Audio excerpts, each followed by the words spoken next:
Hello? Are we live this time? Okay, that's much better.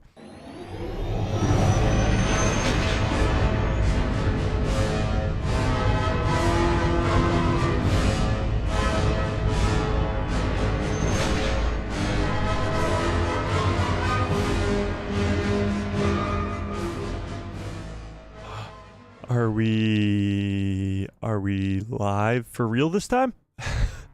Are we live right now? Hold up, wait a second. Let's try that again. Uh, we're talking about Adam Driver today. He revealed some stuff in an interview. We're talking about a lot of different stuff with Luke Skywalker, Mando Season 4, all this other stuff. I don't know what just happened, but we fixed it. We fixed it, I think. I don't even know. Hopefully we're live. Hopefully we're good. And hopefully we can have a good stream from here on out and without technical difficulties. What's up, guys? It's Mike, a guy who loves Star Wars. Weird start to the stream. Not going to lie. Weird start to the stream. But we're going to figure it out as we go along here. And work on... We seem to be live this time. Okay, that was a little weird. A little strange. Not too happy about it. But we're going to live. We're going to live and we're going to get through this together. Okay? So Adam Driver. Let's try this again. Adam Driver was on a talk show. Talked all about his experience with the sequel trilogy, how it was like to kill off Han Solo, such an iconic character. But he also talked about the original plan for the character of Kylo Ren. And that's pretty damn cool. So we're going to dive into that as well. Let me see if this live stream is okay.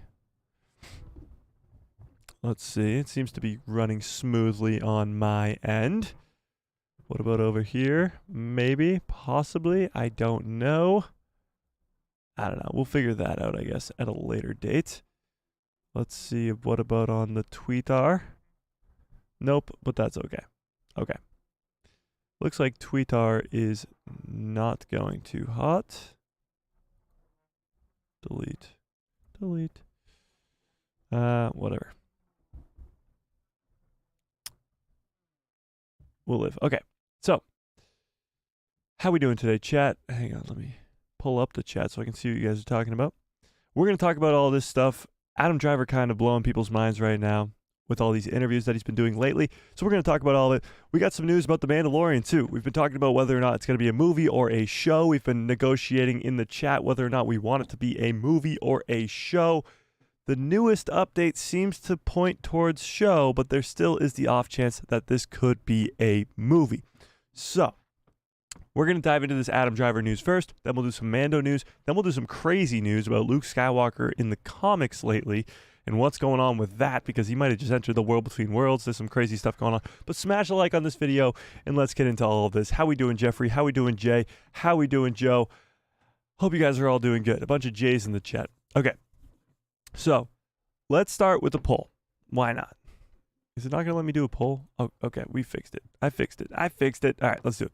So the poll is, do you think, or sorry, let's go, which would you rather?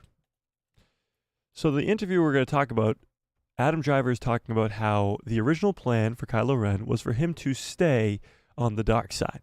He was supposed to end the trilogy. He was never supposed to come back to the light. He was supposed to remain dark side the entire trilogy and actually become more and more powerful until the end of the trilogy.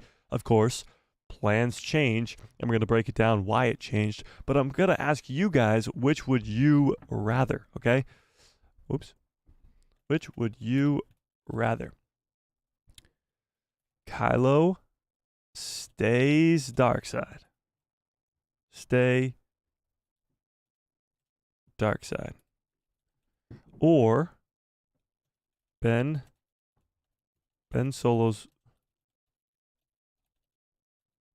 Solo's redemption. Or I'll just put redeemed.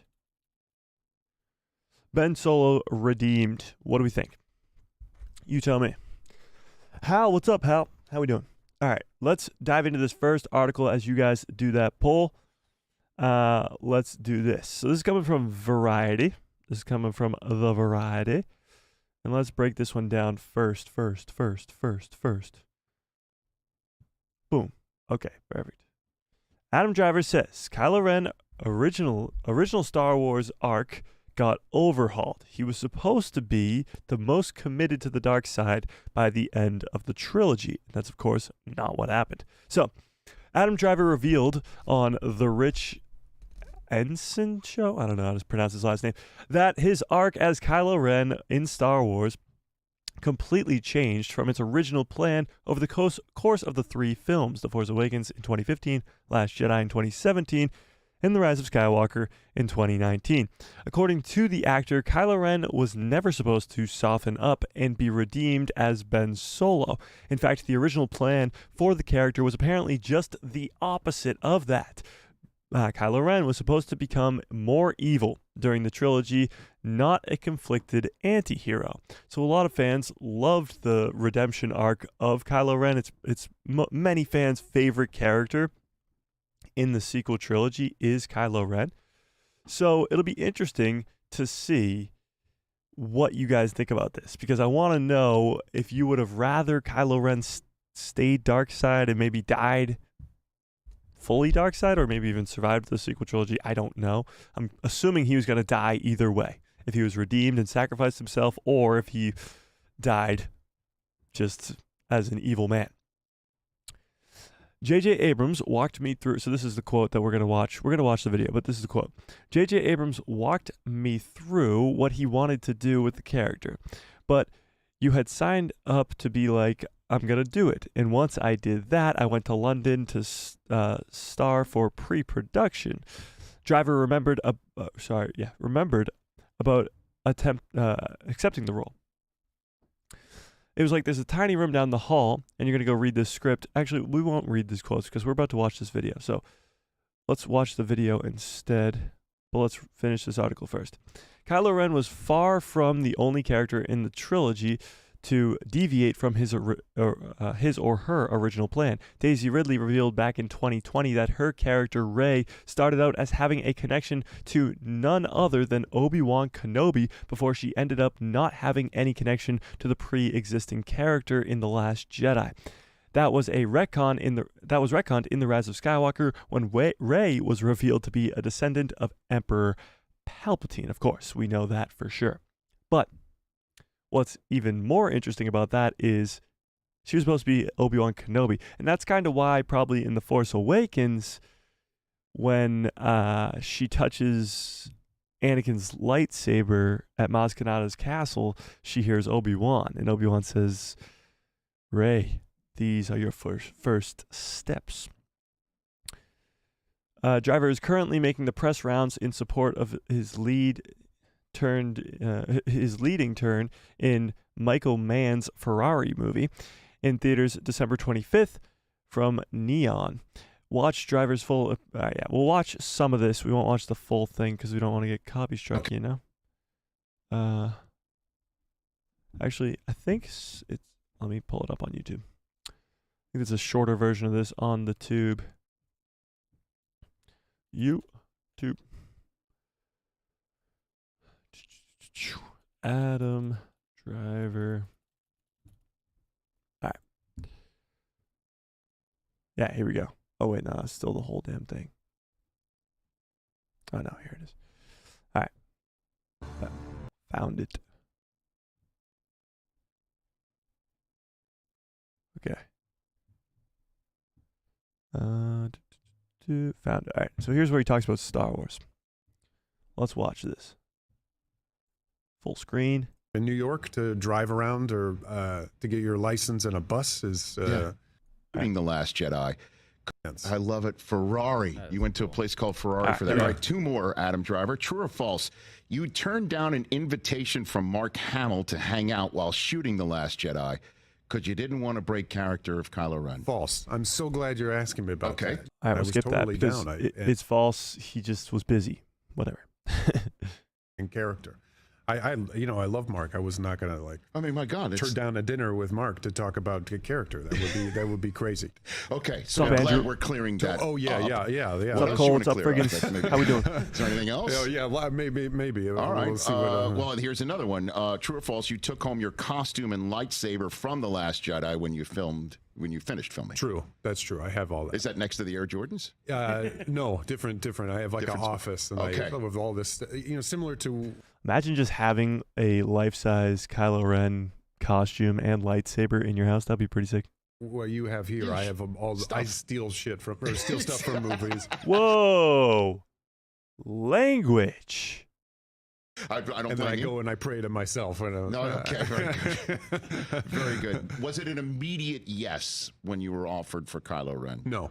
I wanted to think about it. It was when we were shooting Girls, and I was a fan. That's actually interesting. We'll pause there for a second. It wasn't an immediate yes when he got the role of Kylo Ren in Star Wars. Now, Star Wars, we know, has made so many people massive stars. You look at Natalie Portman, you look at Ewan McGregor, you look at Mark Hamill, you look at Harrison Ford, you look at Carrie Fisher. Star Wars is a weird thing where they don't usually go out and get big name actors to play the lead roles. They usually get smaller actors like an Adam Driver and a Daisy Ridley and a John Boyega to play the main roles of the movie. They can get bigger actors like Samuel L. Jackson to play Mace Windu, who's a smaller role, sort of background character, or even Alec Guinness, who, of course, Obi-Wan is a big role, but he's not that big of a role, or he's not as big of a role in the original trilogy as he is the prequel trilogy, obviously. But you have lesser-known actors to sort of play the part. Now, at the time, Adam Driver was on a show, I believe, called Girls. I've never seen it, never heard of it, whatever. But he wasn't like a big actor at all. He's, of course, become a household name for most people around the world, but that's because of Star Wars. So when he's immediately offered the role of Kylo Ren, you would think immediately, yes. But he says something interesting, right about after I press play here, about how signing on to Star Wars is a huge commitment, not only for him to, of course, become the role of Kylo Ren, but also to the fans. He wants to do it right, and that's what he explains right here. I was a fan of Star Wars, and I didn't want it to be bad. Okay. And there was no script to read. That was part of the gig. You could get the part, but then after you agreed to do everything, then they put you in a tiny room and allowed you to read the script for the first time. What do you mean? What are you talking about? Like it's top secret? Is what you're saying? Oh yeah. It's top JJ walked secret. me through what he wanted to do with the character, but you had to sign up and be like, okay, yeah, I'm going to do it. So then once you So he had to sign up to the role and accept the role of Kylo Ren before he could even read the script. Now, he had an idea of who the character was. He knew it was going to be like the villain of the movie. He knew the arc he was probably going to go on, but he didn't even get to read the script for the movie. So the script could have sucked, and he might have signed on to a bad movie. Luckily, The Force Awakens wasn't that. I mean, if he got to read the whole trilogy first, that might have been a different scenario. once I did that, I went to London to start for pre-production. There's a tiny room down the hall. You can go in there and read the script, and so I was reading it for the first time. And then you had to leave it there. Yeah, then you had to leave it there. Yeah, that was the first one. It's like top secret. Oh yeah, it was massively. We had special stuff and everything. But did you know? Yeah, we've heard about that before with when it comes to Star Wars, everything is top secret. They do this with Marvel now, but everything is top secret. Only like the people who really need to know, like directors and writers, are the people who know. It goes all the way back to the original trilogy. When Luke, I am your father, or sorry, he says, no, I am your father, the most misquoted line in all of cinema.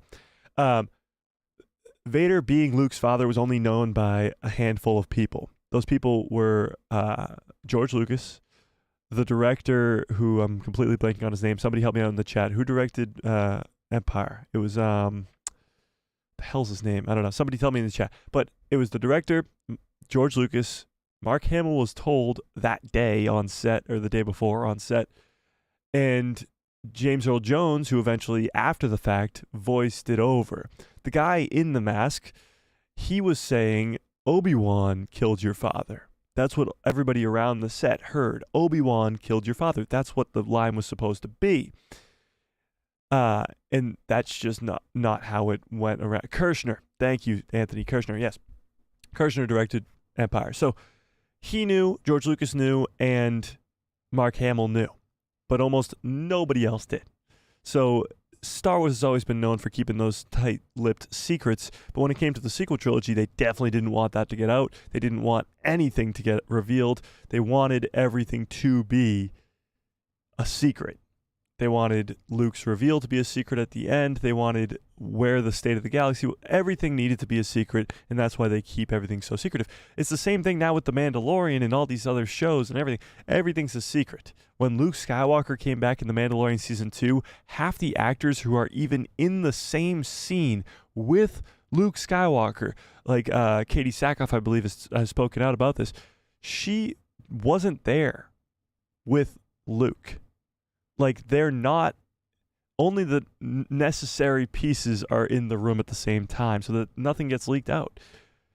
You have people at Marvel like Tom Holland who leak stuff out like crazy, so you don't want that to happen.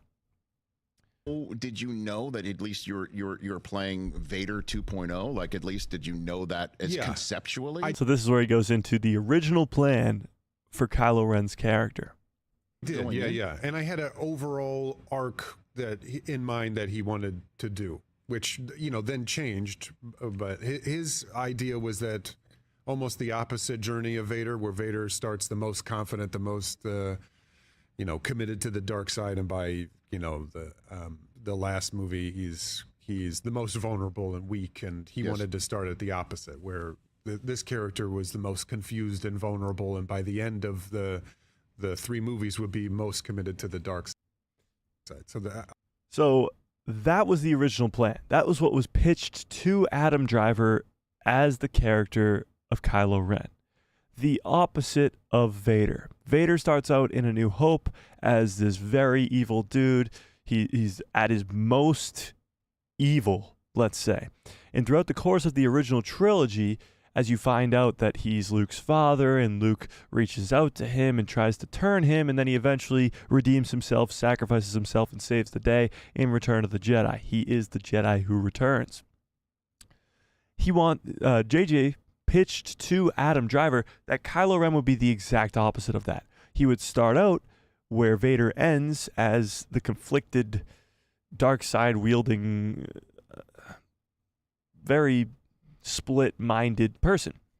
And that's what we see in The Force Awakens. But as the sequel trilogy would have went on, he would have become more and more and more dark side until the end, when he's fully dark side, consumed completely by the dark side, and then probably, I'm guessing, would die to either Rey or whoever, Finn and Rey, whatever the original plan was at the time. But there was never once was it the plan to have Ben Solo return and Kylo Ren redeem himself in a very similar way to what Vader does in the original trilogy, and sacrifice himself to save the day in The Rise of Skywalker. Now, many different things happened from the first original plan for the character to where we ended up.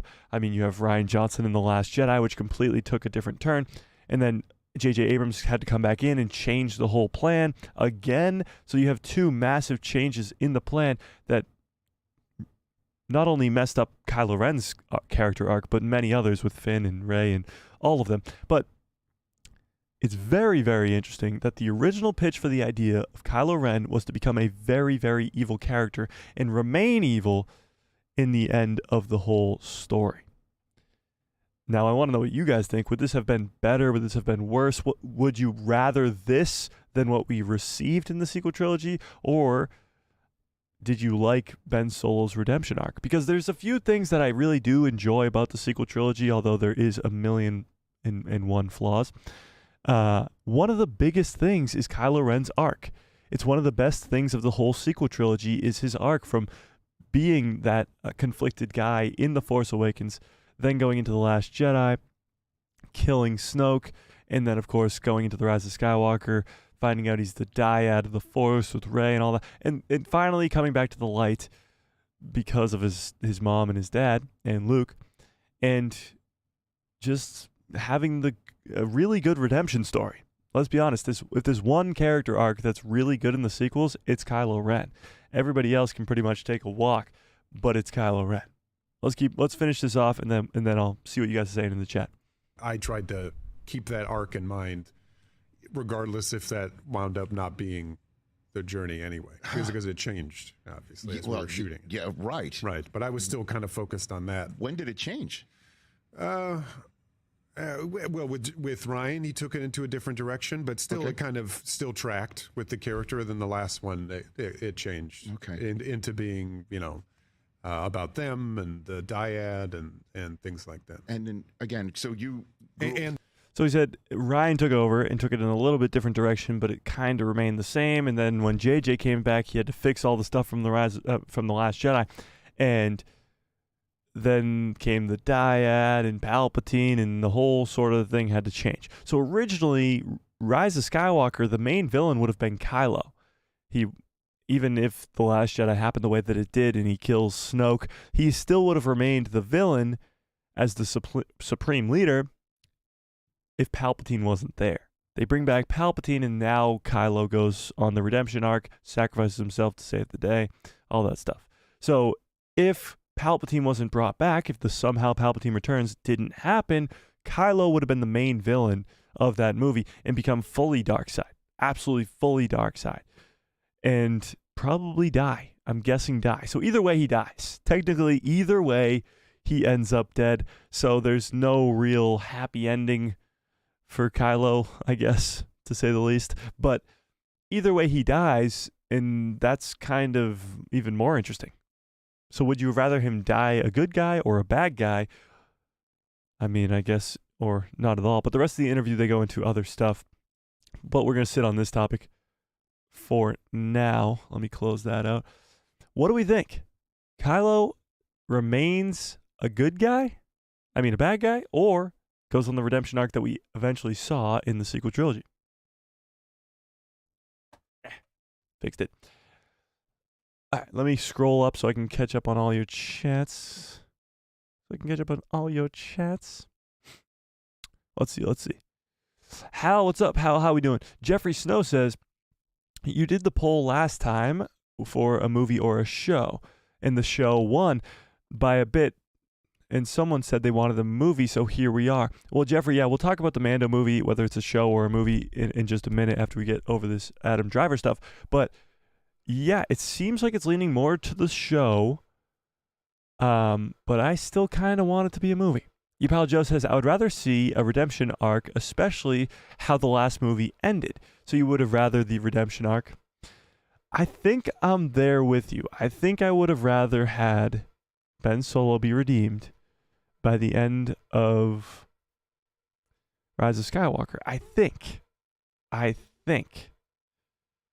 But I mean, seeing him go full dark side and just like badass, like killing a bunch of people. Like, think about the opening scene of Rise of Skywalker when he comes in and he's on Mustafar and he's looking for the Wayfinder on Mustafar, and he's just slicing and dicing the civilians or whoever they are, the natives on the planet of Mustafar, and he's just slicing and dicing them. That's an incredible scene, and that's him probably at the darkest he gets in the sequel trilogy, I would guess. Full dark side until he runs into Palpatine, and he's really upset about that.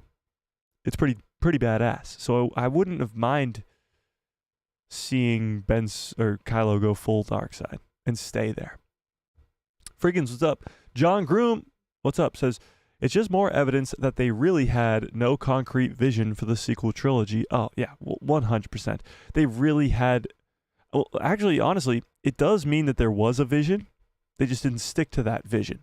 At some point, there was a plan for at least Kylo Ren's character, and I'm guessing if there was for Kylo's character, there was for the rest of them.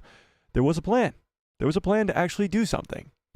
And it's kind of a bummer that it didn't work out that way. Now, a lot of that plan got thrown out the window when Rian Johnson signed on for the second movie, but that's again on Kathleen Kennedy. Yeah. Cole Rita, what's up, Cole, says, I felt like he never really committed to the dark side in the first place, personally. He felt conflicted from the first movie to the last. He tried to live up to Vader and couldn't. Makes sense to me. Yeah, well, that's the arc that we eventually got. He was conflicted the entire time. But the original arc was he's supposed to start conflicted and then end up fully dark by the end of the third movie. Pal Joe says, I would rather have Kylo be the protagonist similar to Luke while having someone else fill the antagonist role. Yeah, but that wouldn't really work much. Luke works as the protagonist because of what happens in the prequels.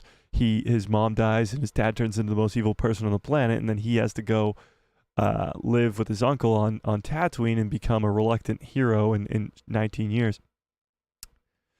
Yeah.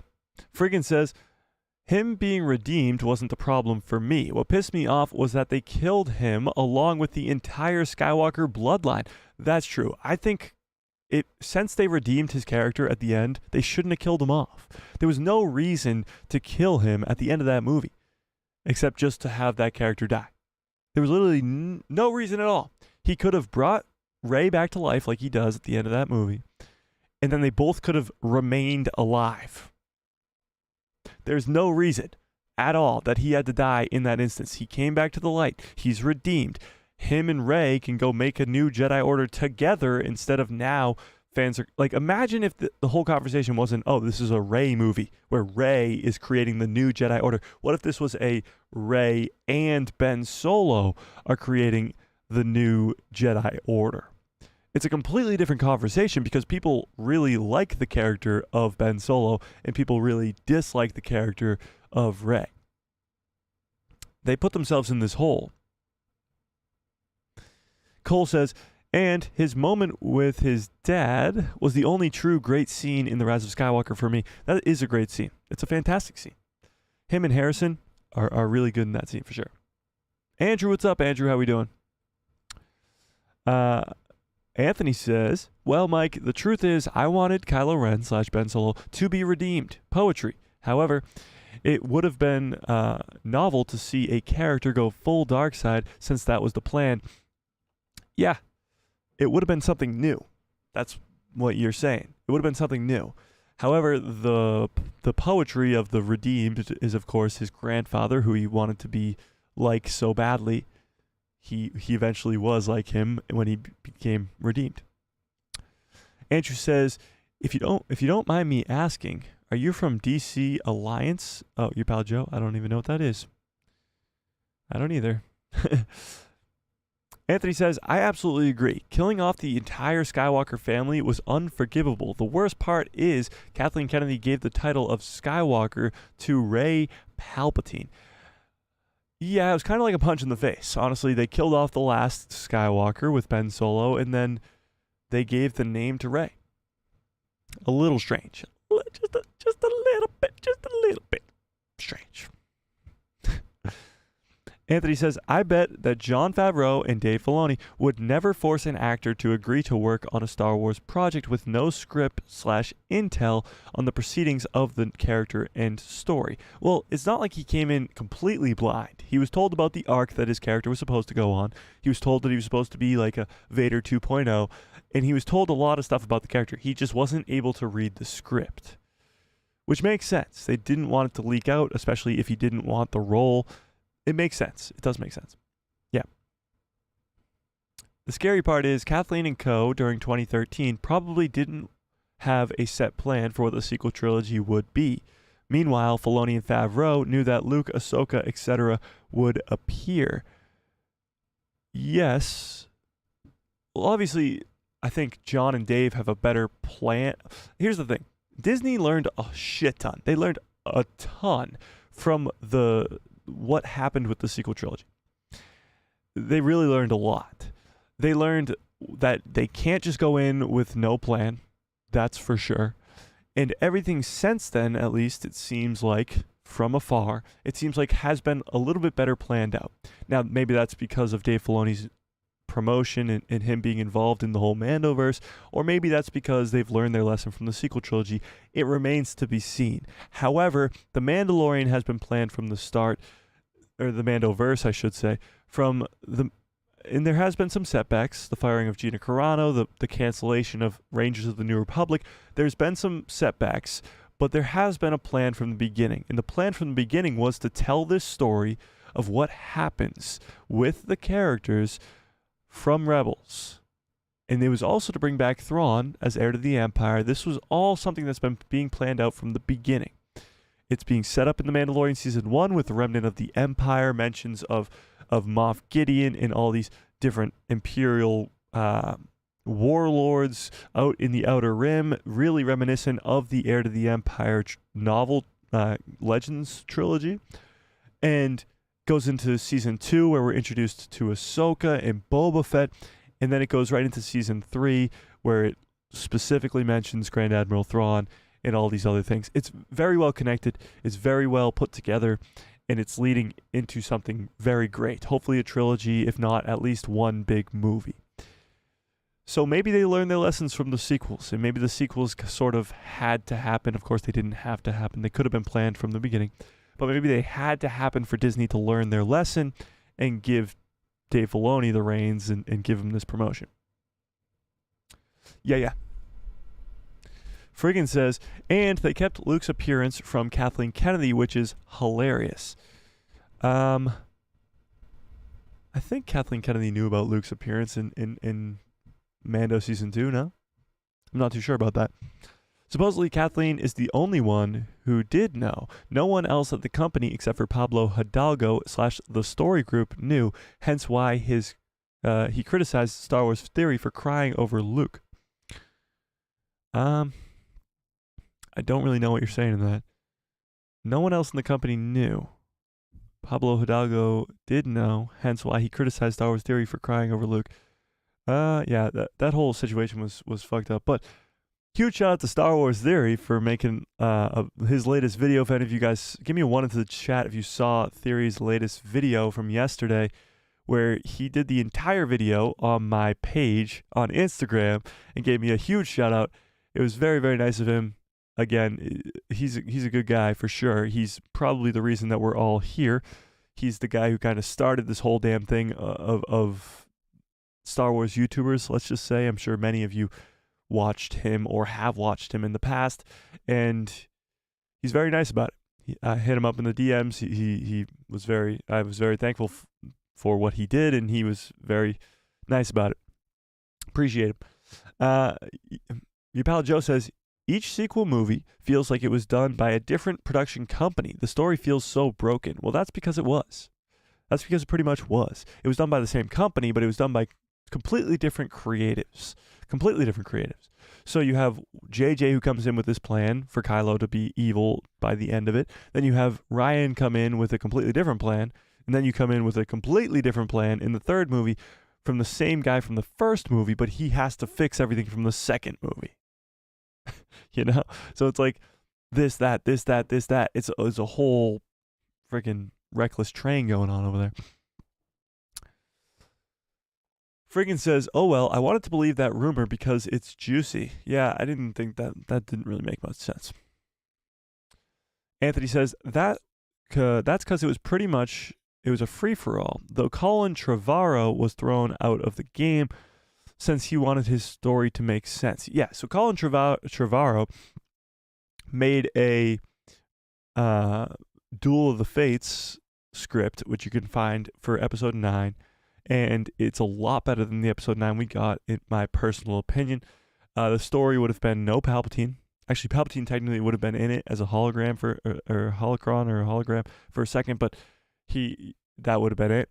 Kylo would have been the main villain, and Rey would have had a double-bladed lightsaber with her staff, and it would have been sick. So a lot of other stuff, of course, happens. Coruscant in a battle, First Order versus Resistance on Coruscant. Would have been great.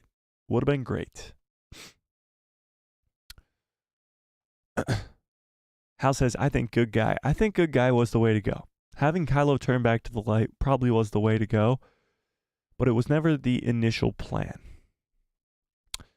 Ypal Joe says, I would have rather seen Kylo in Snoke's position with Kylo training a Shin Hati type apprentice.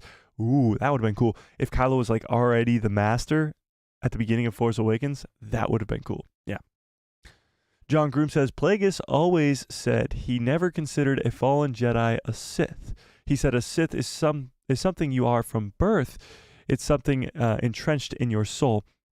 That's true. But when you look at fallen Jedi, they're never fully Sith anyway. Even Anakin, who was a Sith for almost 22 years, even he always had that glimmer of light inside of him. And we'll talk about that actually a little bit in that when we get to that Luke Skywalker news later on in the stream. But he always had that glimmer of hope inside of him, and it just took his son to come bring that out of him. Even look at Dooku. Dooku was never really fully dark side. Dooku just saw the flaws in the Jedi, and Palpatine persuaded him to the dark side. Even in Attack of the Clones, he's asking Obi-Wan to help him take down Palpatine, and Obi-Wan doesn't believe him. So, Plagueis has a point there. You're probably born a Sith. The sequels failed so Mando could fly. It seems that way. At this point, it seems that way. Now, that's probably not how it should have gone, but that's how it went. Yeah. The sequels failed so that Mando could fly. Anthony says, I bet Hollywood all over has learned a lot about things not to do based on the results of the sequel trilogy and Lucasfilm's terrible PR/fan appreciation. Yeah, I'm sure they're learning a lot. I'm sure they are. However, Hollywood doesn't seem to give a fuck anymore. Like, at all. And it seems like now that they're losing some money, they might care. But it's been like last 5 to 10 years, it seems like they just haven't cared. Whatever they make, they're just going to make whatever they want to throw in there, whether it's a political message or whatever they do. They don't really care. There's select few that do care, like Kevin Feige and Dave Filoni, but most people just don't care. They just want to make a quick buck, and that's not working anymore. And that's good. The audience has grown smart, and it's not going to work anymore. So hopefully they're learning their lesson. Pablo Hidalgo didn't know, nor anyone else from the story group. When he found out at the same time as the rest of the audience, he was embittered? Embittered? Is that a word? Star Wars Theory's reaction set him off. Oh, well, that makes sense, I guess. It still was, I mean, he should have got fired for it, but it does make sense. Yapal Joe says, Canadians are always nice. Star Wars Theory is Canadian, yes, I do know that. And yeah, he's a very nice guy. Very nice guy for sure. All right, let's dive into this next article about this same topic about Adam Driver, and then we can move on to this Mando news, because this Mando news has me very conflicted, and I really want to know what you guys think about it. But let's end this Adam Driver stuff once and for all. Adam Driver on signing on to play Kylo Ren before Ben Solo's redemption was planned. That was never a part of it. So, in a stunning move, given how the last few years have played out, Adam Driver is talking about Star Wars for the second time within the past month. We talked about how he was talking about Star Wars a little bit on SNL, and then he was talking about it on CNN with Chris Wallace, and he talked about killing Han Solo and how people always come up to him and talk about that. So after talking to CNN's Chris Wallace about the progress of signing on to do The Force Awakens, Adam Driver recently stopped by Rich Ensign, I don't know, Eason? Sure, whatever, show to talk about Kylo Ren's arc throughout the sequel trilogy and how it kept changing with time. Driver, who is currently promoting Ferrari, said the following when asked if he knew he was playing Vader 2.0. So this is what we just watched, but we'll brief recap it. Yeah, I did. I had an overall arc in mind that J.J. Abrams wanted to do. His idea was that Kylo's journey was the opposite of Vader's, where Vader starts off most confident and the most committed to the dark side. And then by the last movie, he's the most vulnerable and weak. He wants to start with the opposite. This character was the most confused and vulnerable, and by the end of the 3 movies, he would be the most committed to the dark side. I tried to keep that arc in mind, regardless if that wound up not being the journey anyway, because it did change while shooting, but I still focused on that. So even while he was going through this redemption arc through Last Jedi and Rise of Skywalker, he was still thinking about what JJ told him, that by the end of this, he's supposed to be the most evil version of that character, most committed to the dark side. And that's kind of what you see, at least throughout The Last Jedi, where he's becoming more and more evil. And instead of killing Snoke and coming to the light side, he kills Snoke and fully commits to the dark side. And he wants to rule over everybody as supreme leader. And then, again, like I said, the opening scene of Rise, I think, is when that finally comes to a tipping point, when he's on Mustafar killing all those innocent people. And that's probably when he's at his most evil, and then he turns it around and goes on this redemption arc. So, he also, when asked that the character's arc changed, Driver said this: with Ryan taking the reins, so Rian Johnson, of course, came on for The Last Jedi, he took it in a different direction, but it still tracked with the character. And then the last one, it changed into being, about them and the dyad, of course, them being Ben Solo and Rey being the dyad of the Force, and things like that, and evolving into Ben Solo. That was never a part of it. He was Ben Solo from the beginning, but there was never a version where we'd see Ben Solo when I first signed up for it. So we would never see that. Very interesting. And then, of course, this is when he turns back to the light. This is when, in Rise of Skywalker, this is when they're in the destruction of the Death Star, which still doesn't make sense to me, but okay.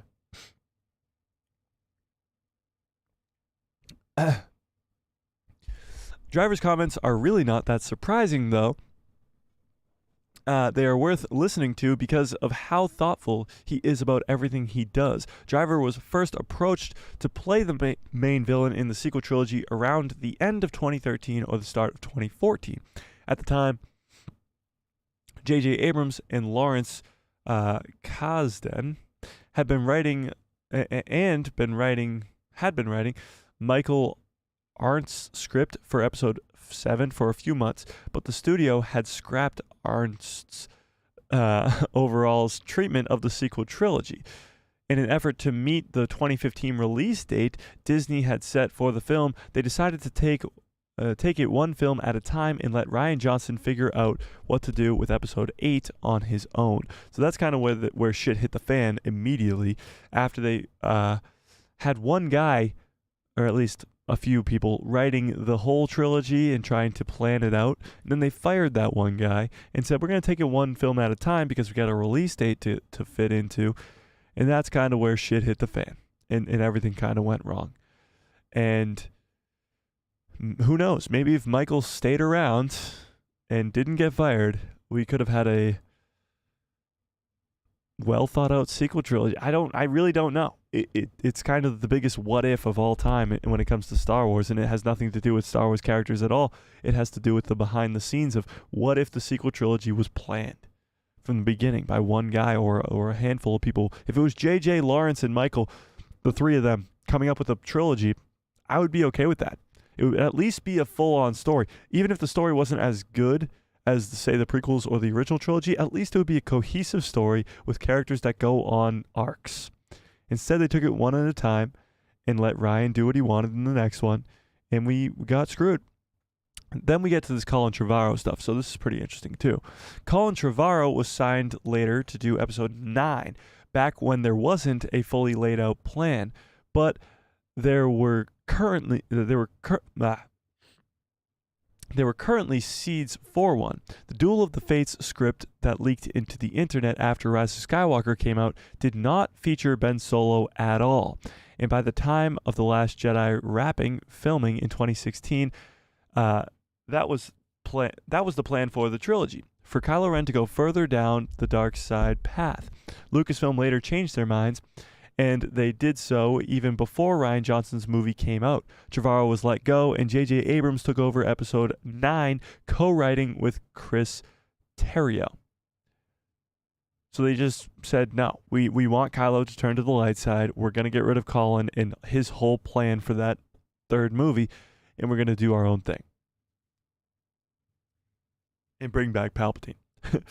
So yes, this is even more confirmation that there was a lot of turmoil in the making of the sequel trilogy, and the actors suffered from it first and foremost. John Boyega is another example of this, and how the promises made to him early on were later unfulfilled. However, the British actor's last statement on the matter left the door open to the possibility of returning.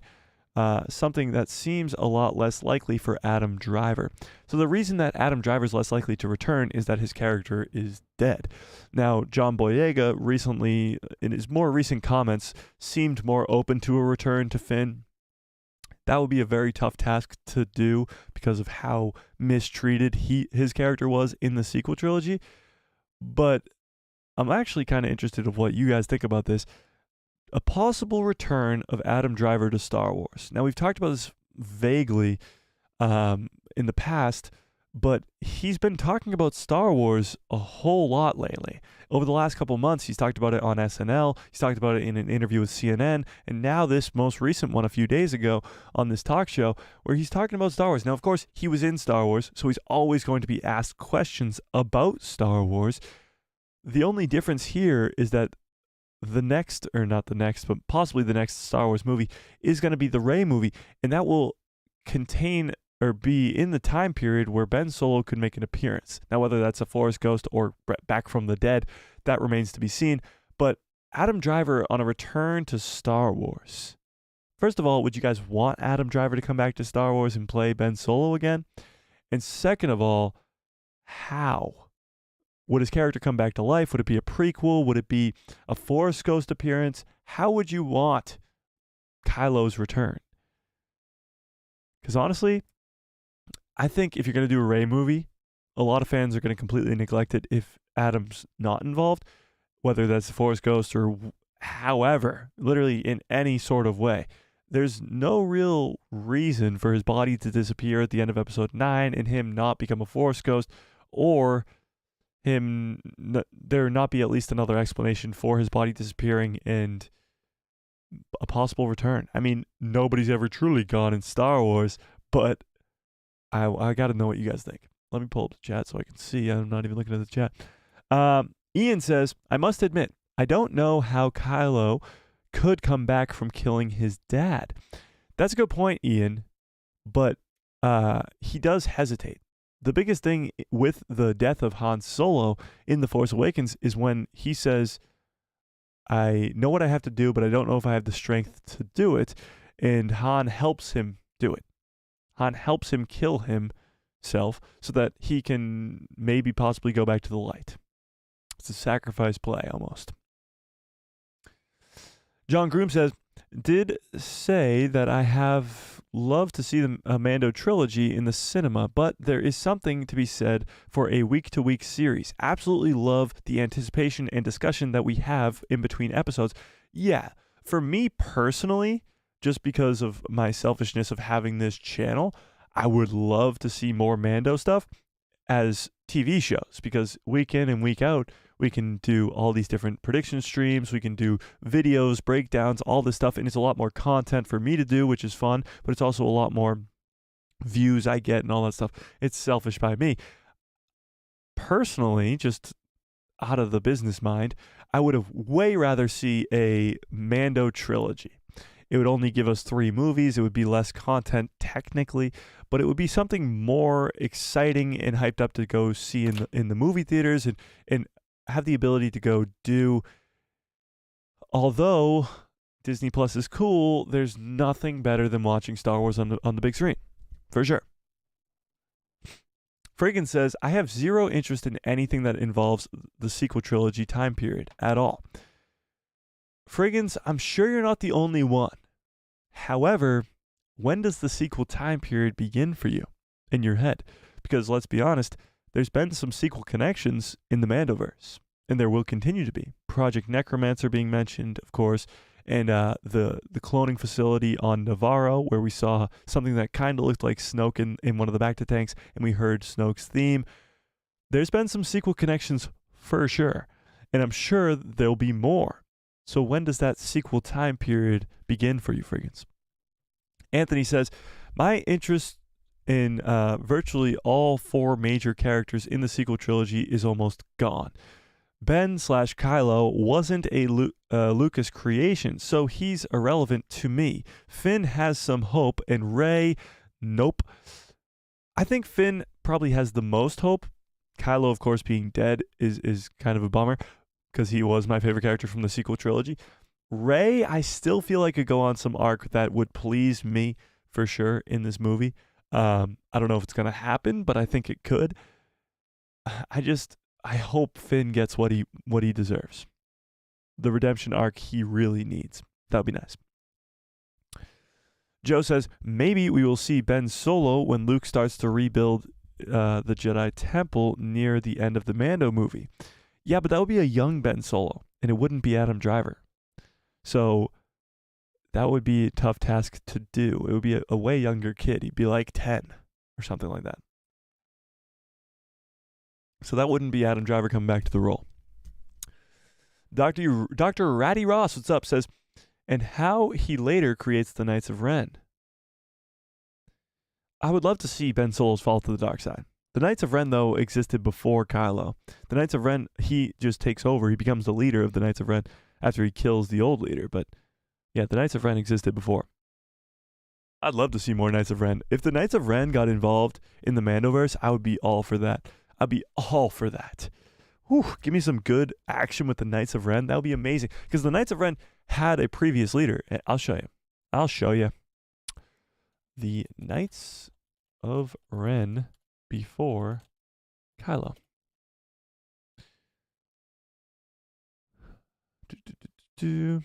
So they're only really seen in the comics before Kylo, or they're literally only seen in the comics before Kylo. So we only have comics to look at for the Knights of Ren, but this is who they were. This is the leader right here, the guy with the mask. I forget his name, but and he says, "Well, hello there." Oh wow, maybe it's General Grievous, but or maybe it's Obi-Wan Kenobi, and he's facing General Grievous. But these are the Knights of Ren. These are the same guys you see in the sequel trilogy around here, except the leader is Kylo instead. This guy doesn't wear a shirt ever. I believe he's got a red lightsaber, and he's the leader with that cool thing on his face. So I'd love to see some Knights of Ren in the Mandoverse. That would be so damn cool if they come in and actually be badass, because they're so underutilized in the sequel trilogy. It would be really, really cool. And it would be an easy way to please fans. It would be a sequel connection without really angering anybody. I don't think anyone would be upset if we saw the Knights of Ren before Kylo in the Mandoverse. You know? John Groom says, Kylo would be resurrected in the World Between Worlds. Anakin appears to Ahsoka. Would he appear to Kylo? If not, who? Imagine if it's Revan who appears to him. Well, why would it be Revan? Revan doesn't have he doesn't have a connection to Revan. I think it would probably be Luke, if Luke's in the World Between Worlds like that. I'm not too sure. I think maybe Anakin is the only one. But the World Between Worlds is a strange thing. Like, you can really think about it in many different ways. Let's take Ahsoka going in there, for example. Ahsoka goes in there as she's falling to her death. So is Anakin saving her? That could be the case. However, what if this is all in Ahsoka's head? What if she falls, and as she falls, she hits her head or something, and in her mind, she is seeing her old master, and she's fighting for her life in her own subconscious, but this is her in her own head fighting for her life as well. There's many different ways that you can look at the World Between Worlds. It's not a physical place. It's just not. It's a place that exists outside of everything, but each individual person who enters has a different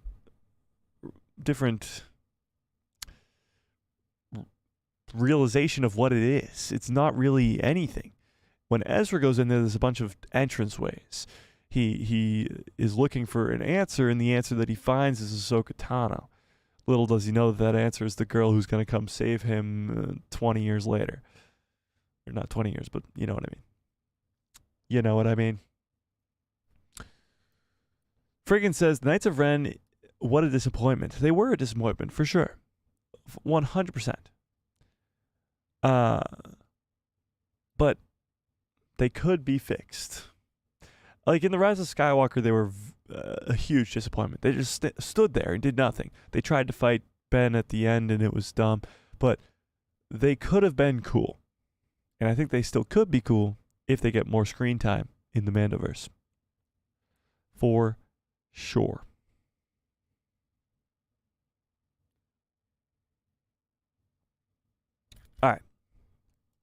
Wow, this poll is kind of strange.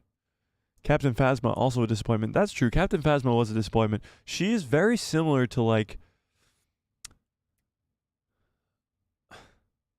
somebody actually compared her to Boba Fett the other day, and it made sense.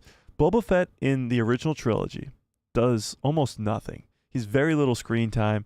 All he really does is show up to get Han Solo in an Empire Strikes Back. He takes Han Solo back to Jabba. He hangs out with Jabba, and then he falls into the Sarlacc pit. He doesn't do much of anything, but he's a very cool and iconic character.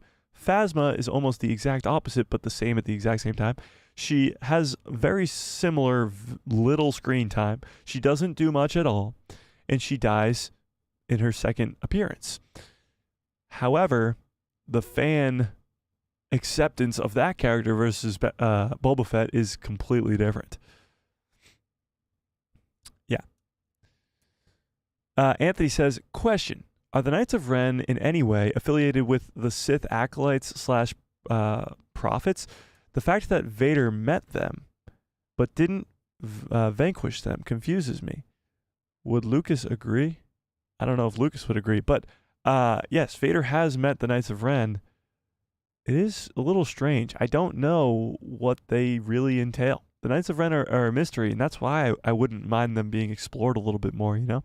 Let's end this poll, and we're going to start a new one, but 54%, again, the math is not mathing, 54% of you did want Ben Solo to be redeemed. However, 45% of you guys did want to see Ben Solo stay that dark side guy that he is. All right, let's start a new poll here. The new poll is going to be, whoops, it would help if I was typing. Do you want, let's go with this. Which would you rather, which do you want more? Same sort of thing of would you rather, but this is a different question. Mando movie or Mando season 4? You tell me, Mando movie or Mando season 4? We're going to switch gears here into this news about The Mandalorian season 4 because this is pretty interesting. We've been talking about whether or not it's going to be a movie, whether or not it's going to be a show, all this other stuff. So we got 2 articles to read, both coming from Bespin, actually, both yesterday and the day before. And we'll read this one first. We'll leave that poll up there for a while, but we'll read this one first. So, Star Wars. The Mandalorian Season 4 is still going to be a series. Ahsoka Season 2 plot points will not be absorbed into The Mandalorian. This is the news that we've heard. Back in 2020, Lucasfilm announced a bevy of Star Wars projects. One of those projects would be a spin-off of the hit Disney Plus series The Mandalorian and was titled Rangers of the New Republic. Little details on Rangers were ever released, besides that it'll be produced by Jon Favreau and Dave Filoni, and a given, as it was planned to be a part of their Mandoverse. And that one of the stars of the series was to be Gina Carano, who played Cara Dune in the first 2 seasons of The Mandalorian. We all know what happened with Rangers. It was scrapped in 2021 after Gina Carano exited the Star Wars universe and role of Cara Dune. Ultimately, some of the planned plot points of Rangers was absorbed into the 3rd season of The Mandalorian, which was confirmed by Lucasfilm president Kathleen Kennedy. Though we don't know what plot points in the 3rd season of The Mandalorian came from the scrapped Rangers series, we can probably all assume the same handful. The Mandalorian has successfully spawned 2 additional spin-off series, The Book of Boba Fett and Ahsoka. Now, whether or not you agree that they are successful series or not, they have been spawned by The Mandalorian. With another waiting in the wings, Skeleton Crew. Now, Skeleton Crew has the biggest mystery around it, I think, personally. I think a lot of people just don't know what Skeleton Crew is, so it's hard to get excited for it when you don't know what the show is. But I think Skeleton Crew will be good, which fans likely won't see until late November of 2024. I still don't believe that, but we'll see. Which I exclusively reported in September. Blah, blah, blah, blah, blah. Okay, we get it. Stop patting yourself on the back. So the Book of Boba Fett went on to become a hit for Lucasfilm and Disney Plus, gaining great viewing numbers and birthed some social media buzz-worthy moments. Some social media buzz-worthy moments, but does not have a follow-up season in sight. Ahsoka had respectable viewing figures, but doesn't live up to the success of the Book of Boba Fett or The Mandalorian. Though they have been far more talks of a second season of the Ahsoka show rather than the Book of Boba Fett. Though there's been no official word from Lucasfilm or Disney in regards to Ahsoka getting a second season, the line coming out through the trades since the series concluded in October is that a second season is being and has been discussed, though it has not been greenlit yet. Now that we're 2 months removed since Ahsoka's finale. What? It's been 2 months since Ahsoka's finale? That's insane. That's absolutely insane. I did not think it was that far away. That is crazy. Okay. Now that we're 2 months removed from Ahsoka's finale, and there's still been no word on if this series will receive a second season, some fans have speculated if Ahsoka doesn't get renewed, will fans see plot points planned for a second season interwoven into the Mandoverse series, just as plot points from Rangers of the New Republic blended into the third season of The Mandalorian. However, this report won't be the case for The Mandalorian Season 4. A reliable Star Wars insider and reporter making Star Wars, we read all of his articles pretty much around here, he's very, very good, took to a subreddit of Star Wars news to share some tidbits from Skeleton Crew.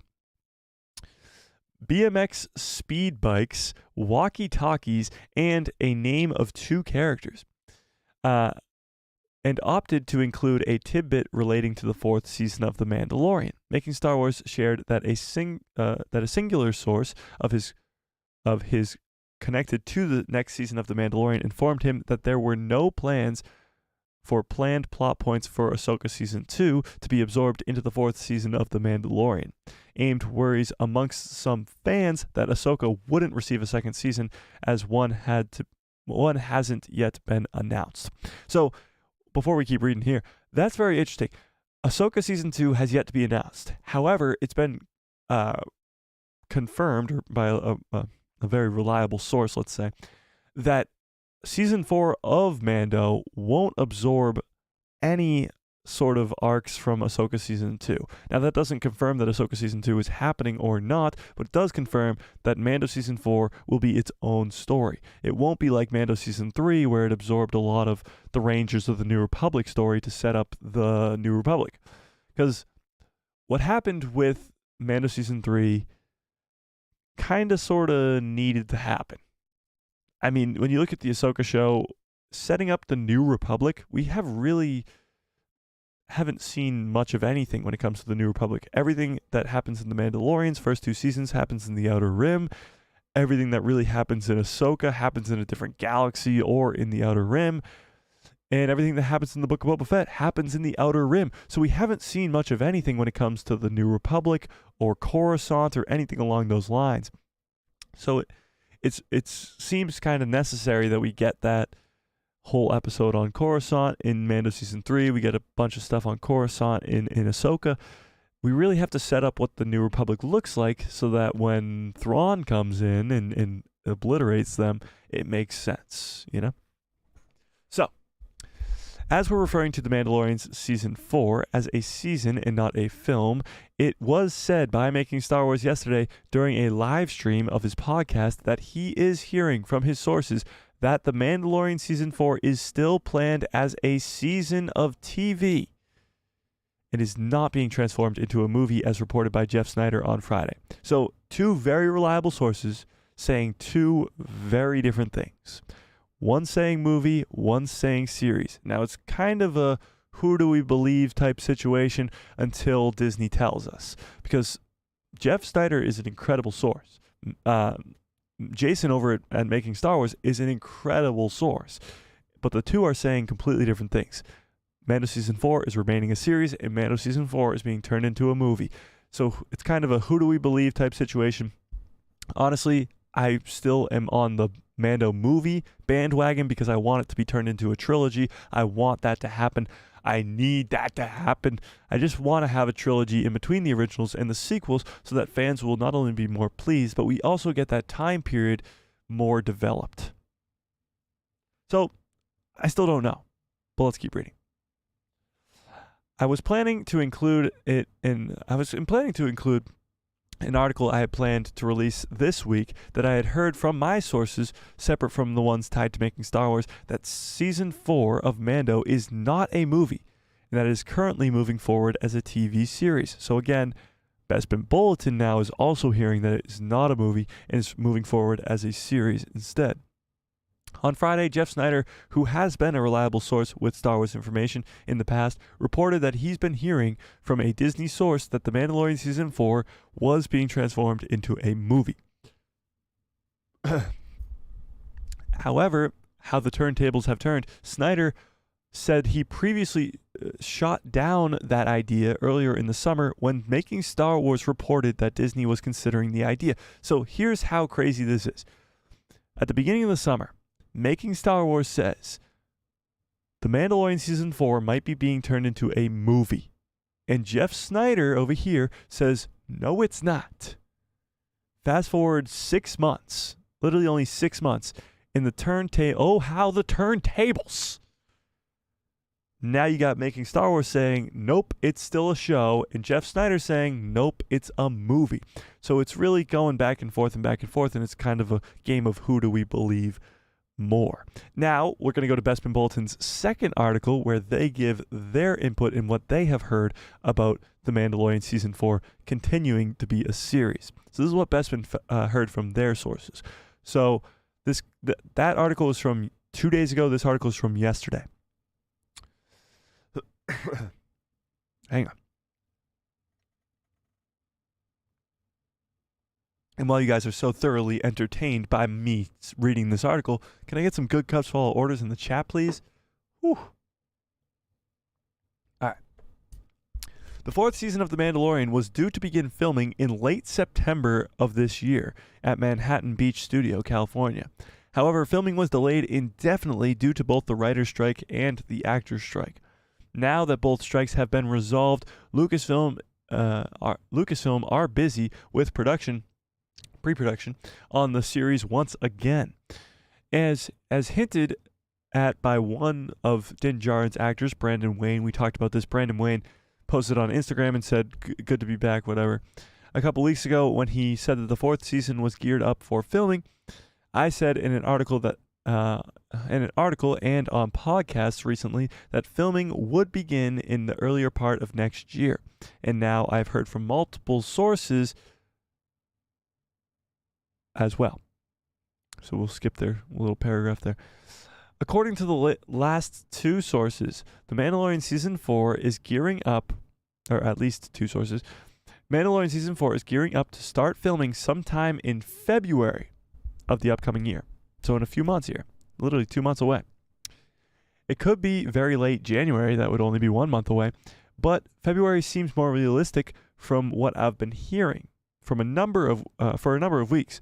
I don't know how long filming is set to last for the 4th season, but if it follows the production of The Mandalorian Season 3, it will likely film for 6 months, meaning it will wrap by August. And I've been hearing then February start for a number of, I've been hearing that February start for a number of weeks, and though things could easily change as the time of I'm writing, I am hearing a February start. So if it were to film in February, if it was to be a series and not a movie, you would probably see Mando Season 4 in early to mid 2025. I would guess in that April to May to June-ish area. But if this is a movie, if they're starting production in February on a movie, that movie will be released on May 22nd of 2026. So, As to when The Mandalorian Season 4 will debut on Disney+, we've heard 2025, and I have written about it several times in the past, even before production was halted due to the strikes. I was told that The Mandalorian Season 4 was looking to release in the earlier part of 2025, and now it'll likely be a little later than first planned. The Mandalorian Season 3 debuted on Disney+ an entire year after the series wrapped in March 2022, hitting our screens in March of this year. Obviously, at the time, we didn't know how long the season will spend in post-production, but if it follows the season before, it could be that we don't see it on streaming services until the summer of the following year, but that is just merely my own speculation. So, there will be no shortage of Star Wars content in 2024, with the release of 2 live-action series with The Acolyte and Skeleton Crew, the latter of which is set during the time of The Mandalorian, and 2 animated series with The Bad Batch Season 3 and Tales of the Jedi Season 2. In terms of live-action series, I believe The Acolyte will release first, and I suspect it'll be sometime in the summer of 2024, probably August, given Lucasfilm's affinity to release series in that month. As I've said in the past, with Skeleton Crew arriving later in the year, in November, and Andor Season 2 unfortunately slips into the earlier part of 2025. So it seems like Andor has definitely been postponed to 2025. However, I still don't buy this Skeleton Crew in November. I just don't, okay? Then it goes into what we just read in the last article. I don't believe it. Until I'm proven otherwise, I still think we're going to be getting Skeleton Crew a lot sooner, and even Acolyte. Now, maybe Acolyte does stay in November if Skeleton Crew comes out first, but if Acolyte comes out first, I think we're going to see it way sooner than August. I just don't see this massive gap because, let's be honest, Ahsoka ended 2 months ago. If the next live-action show isn't till August, that's almost a year, almost a full calendar year of no live-action Star Wars content on Disney+, and that just seems wrong at this point when you have so much content ready to go. Skeleton Crew is ready to go. It's ready to go. It is. I mean, maybe it's still in post-production a little bit, but it's ready to go. So unless there's some massive reshoots that need to go down, then I don't see any reason for it to be delayed that crazily. It just sounds stupid. It sounds really, really dumb. So I guess only time will tell. Maybe we start the year off with Bad Batch Season 3. I'm not too sure. I think Bad Batch Season 3 is likely to be the next project at this point because people at Star Wars Celebration did see a trailer for Bad Batch Season 3, and that was back in April. So if they had a trailer for the show then, they should be sort of kind of close to being done. We did get some confirmation a few weeks ago about Bad Batch being done or starting post-production or being done with post-production, something along those lines. I forget what it was, but we did get some news about Bad Batch a few weeks ago about where it's at in its production, and it was further along than a lot of people thought. So it'll be very, very interesting to see what goes down with 2024's projects when it comes to The Acolyte and Skeleton Crew. But let's rewind a little bit to this Mandalorian movie / Season 4.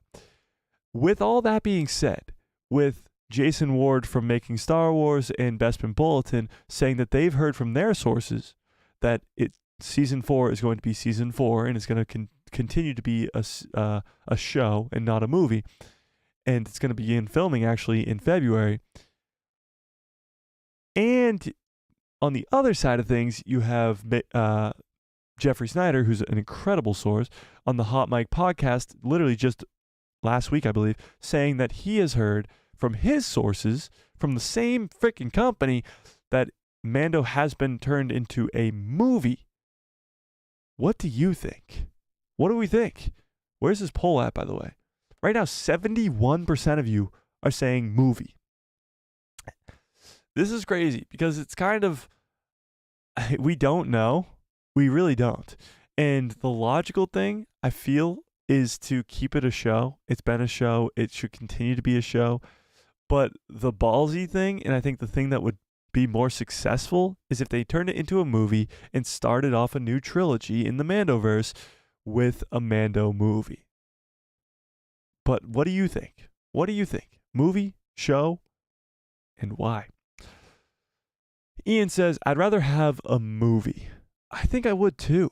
I know a show would give you more content, but a movie would allow you to do a trilogy, an Heir to the Empire trilogy and allow you to have a bigger budget, to go bigger, go home with Luke, Leia, and Han, with Thrawn and the Mandoverse characters, and really give us a full-ass trilogy for the sequel haters to look at as the new sequel trilogy, but also to fill the gap between the original trilogy and the sequel trilogy. I think the movie is the play to start a new trilogy. Friggin says, Season 3 did the impossible, made me stop caring about any of the characters. Perhaps Filoni could save it with a movie. Wow. Season 3 did the impossible, stopped me from caring about any of the characters. Interesting. I thought Season 3, see, you guys know, I thought Season 3 was a lot better than most people think. I liked it a lot more. Obviously, it's not nearly as good or on the same track as that second season, but it does encapsulate what the Clone Wars was for the Mandalorians, going back and taking their home world, but also ending off the character of Moff Gideon, giving a closure to that arc of Din Djarin and Grogu's character developments, but also setting up the next phase, with Ahsoka being the beginning of that phase. So, I don't know.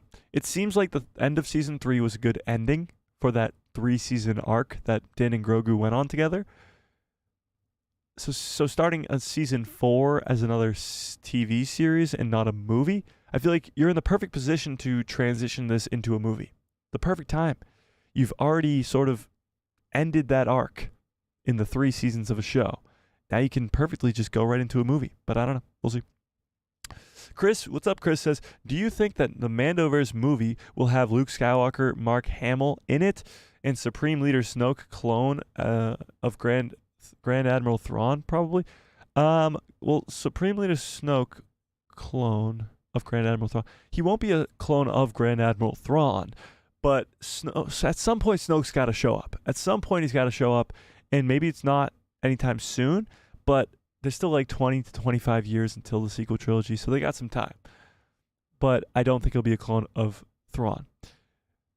To your other point about Luke Skywalker, I really, really hope if this gets turned into a trilogy or even just in Dave Filoni's movie, I really do hope that he fulfills fans' dreams, which is to bring Luke, Leia, and Han back to the screen together.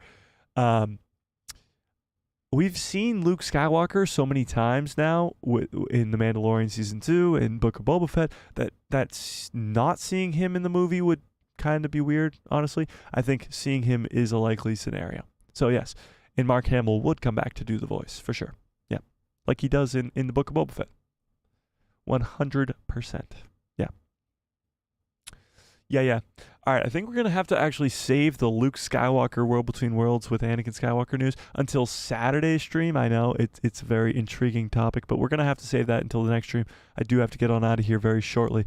So if you have any last-minute chats, please send them in immediately so that we can get to them. I'm going to open up of course, advent calendar for the day of the Star Wars pop figure. We do giveaways. We're doing a giveaway for the holiday season every Saturday, so don't miss out on Saturday's stream where we're doing our next second to last giveaway, I think. Second to last giveaway on Saturday. So we'll try to do that. What's today, the 14th? So we gave away one of these advent calendars. We've given away some shirts. We've given away some pop figures. We've done a lot of cool giveaways. So Saturday is that next giveaway. You just have to be a member, which is only 99 cents. And today's is Princess Leia. Princess Leia, whoa, in a Christmassy outfit. Ba-ba. There you go. This Vader one was yesterday. It's pretty cool. They all just fell. Oh, okay. They literally don't stand. You have to have perfect balance to stand these things. Perfect balance. Perfect. Chris says, or do you think that Emperor Palpatine will be a clone of Thrawn? Do you think the Mandoverse movie? Oh, do I think that Thrawn will be a clone of Palpatine? Or vice versa? Yeah, no way. Palpatine being a clone of Thrawn? No. Definitely not. I don't think so. Palpatine's going to remain what he was on Exegol. And hopefully we just get more of what he was doing from behind the scenes, you know? I'm going to end that poll. in that poll where the math is not mathing, but 71% of you still want that movie, 28% wanting the season 4. All right, I think I'm going to get on out of here. This was a fantastic stream. I appreciate all of you guys sticking around with me. Watch out for that live stream on Saturday. Hopefully we can get a video out tomorrow. We'll figure that out. But watch out for the shorts, of course, as always. Follow me on Twitter. Follow me on Instagram. All that fun stuff. Discord, free Discord in the description below. You guys are the absolute best. An incredible stream again for another Thursday afternoon.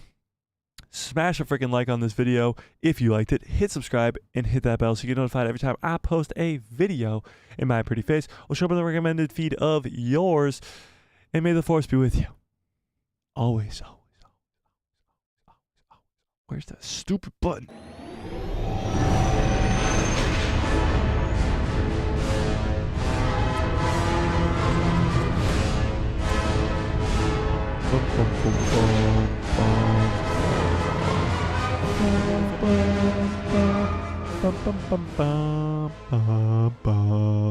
What a great show.